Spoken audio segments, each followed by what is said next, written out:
ప్రయాసపడి వచ్చారో నిజంగా అది నా గురించి అని నేను అనుకున్నాను. ఫస్ట్ డే రోజు అయ్యగారు వాక్యం చెప్పారు, జగ్గయ్య గారు ఇచ్చిన తర్వాత అయ్యగారు మెసేజ్ చెప్పారు. చెప్పిన తర్వాత అయ్యగారు పాట పాడుతూ ఆ ప్రార్థనలోకి వెళ్ళిన తర్వాత నాకు మనసు అప్పుడు చెప్తుంది, ఇంతకుముందు నేను కూడా 4 గ్రూప్ కాల్ రన్ చేస్తామే, అది మార్నింగ్ 4:30 నుంచి 6:30 వరకు గ్రూప్ కాల్ ఉంది మాకు. నేను అందులో నేనే చేస్తున్నాను. అయితే నేను ఇక్కడ వైద్యంలో ఉన్నప్పుడు అరవింద్ కంపెనీలో చేసినప్పుడు 1 ఇయర్ చేసినప్పుడు అక్కడ 40 మెంబర్స్కి చెప్పాను గురువు గురించి.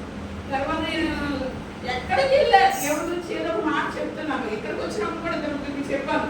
అయితే ఎవరు మారలేదు దేవా, కనీసం నేను నీ మధ్యలో వస్తామని కూడా ఎవరు అనట్లేదు. చెప్పడం అయితే మిగులుతుంది కానీ ఎవరు కూడా రావట్లేదు. ఎందుకు దేవా అని అనుకున్నాను. కానీ నిజంగా అయ్యగారి చేత దేవుడు మాట్లాడాడు. దోణలో చేపలు పట్టి ఎలా పడతాయి, ఆయన ముందు మన దోణలో ఉంటే కదా, మనలో ఉంటే కదా మనం చెప్పిన వాటిని అవతలోకి ఫలిస్తుంది. అప్పుడు నేను అనుకున్నాను, ఓకే దేవా నీకు ముందు నేను ఆహ్వానించుకోవాలి. నువ్వు నాలో ఉంటే కదా, నువ్వు నా నోటికి కోరిక ఉంటే కదా నా మాట వాళ్ళకి అర్థమవుతాయి, వాళ్ళ హృదయాలు తాకుతాయి అని.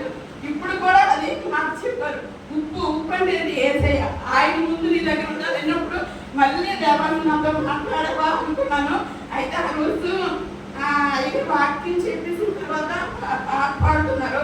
పాడుతున్న మనసు ఒకటి చెప్తుంది, నేను పెరిగిదాన్ని, నాకు మాట్లాడటం రాదు, నాకు నచ్చుతుంది, నేను మాట్లాడలేను, నన్ను ఎందుకు నువ్వు ప్రేరేపిస్తున్నావు, నిన్ను పని చేయను, నన్ను వదిలే.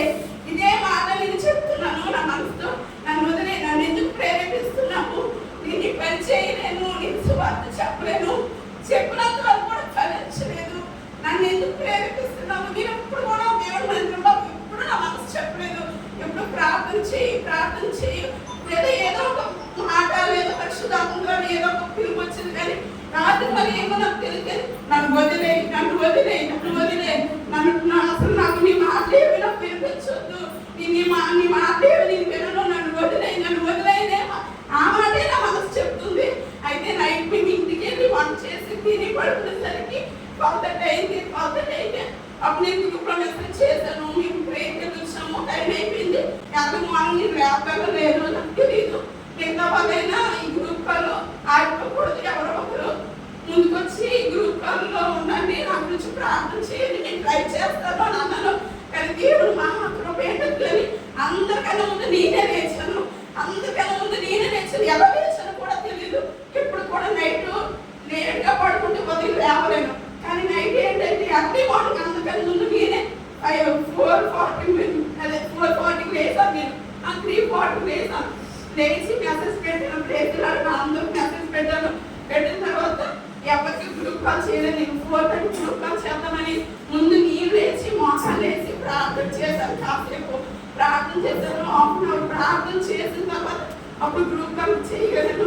నిజంగా దేవుడు ఈ ప్రయాసం వ్యర్థం చేయలేదు. నన్ను బలపరచడానికి 2 వ్యక్తులతో మాట్లాడుతున్నాడు దేవుడు అని దైవజనుడు నాకు చెప్పినప్పుడు నిజంగా నాకు అనిపించింది. ఆ 2 వ్యక్తి ఎవరు నాకు తెలియదు, ఒక వ్యక్తిని మాత్రం నేనే నాతో నేను మాట్లాడుతున్నాను నాకు అనిపించింది. నిజంగా మమ్మల్ని బలపరచడానికి కుటుంబాలు పిలిచి అలా సంఘాలు విడిచి ఇంత దూరం ప్రయాణం చేసి మమ్మల్ని ఆత్మీయంగా బలపరిచినందుకు మీ అందరికీ మమ్మల్ని